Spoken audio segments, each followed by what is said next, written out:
students, in this video we will discuss about the Bohr's theory of hydrogen-like atom. We know that in hydrogen-like atom, this is a nucleus and it has positive charge that is equal to Ze, and this is a orbit. This is an orbit and electrons are revolving. Electron is revolving around the nucleus. Dear students, this video is for 12th class students in which I will discuss about the Bohr's theory of hydrogen-like atom.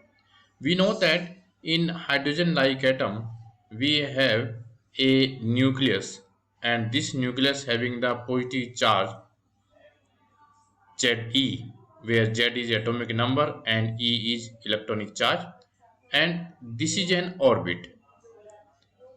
This is an orbit and electron is revolving in this orbit. Suppose electron is revolving in this direction and radius of orbit is small r.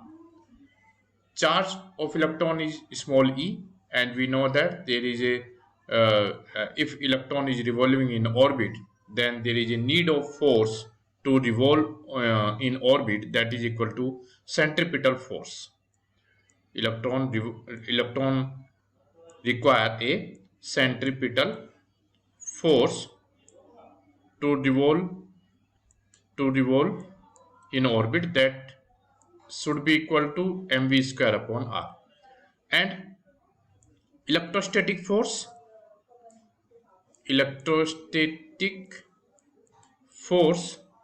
between nucleus and electron, we know that should be equal to 1 upon 4 pi epsilon naught Ze, this is the charge of nucleus, into E upon r square, this is the electrostatic force, and mv square upon r should be equal to Ze square upon 4 pi epsilon naught r square.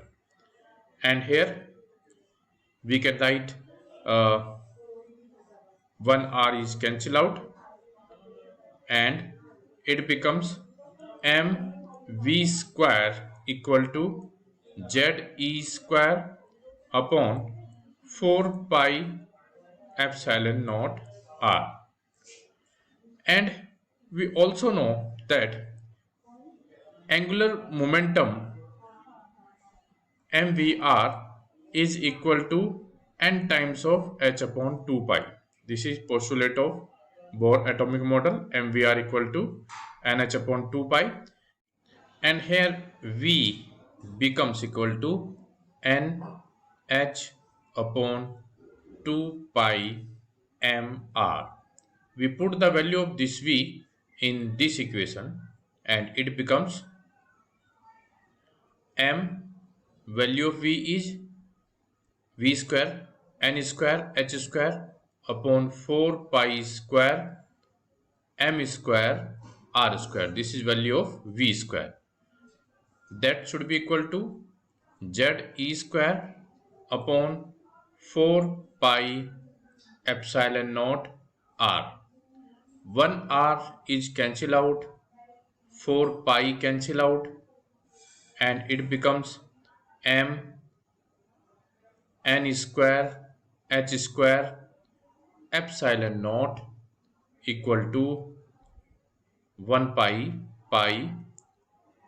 m square Ze square, and Ze square and into r, pi m square Ze square r, and r should be equal to n square h square epsilon naught, 1 m cancel out, n square h square epsilon naught upon pi m Ze square.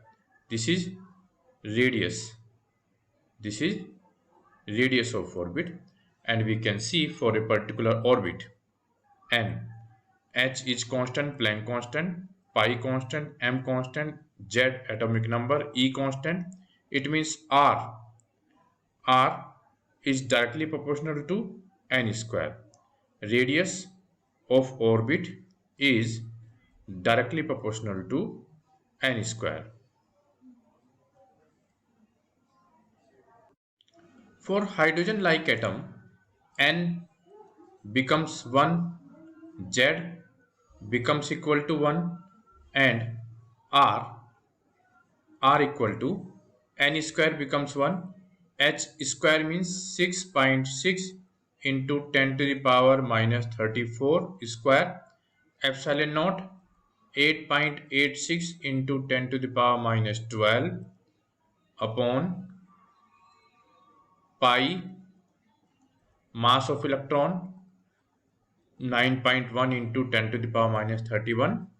Z is 1, and electron 1.6 into 10 to the power minus 19 square. And after solving it, it becomes equal to 0.53 angstrom. This is radius of orbit for n equal to 1. And if n becomes equal to 2, then radius becomes n square into, if we consider r1 it for n equal to 1, then r2 becomes n square into r1, and for n equal to 2 it becomes 4 into 0.53 angstrom, and for n equal to 3 r3 becomes n square into r1, or we can say 9 into 0.53 angstrom. So dear students, by this method we can determine the Bohr's radius of the hydrogen-like atom by the help of Bohr's theory of hydrogen-like atom. Thank you. In next video we will determine the velocity of electron in orbit.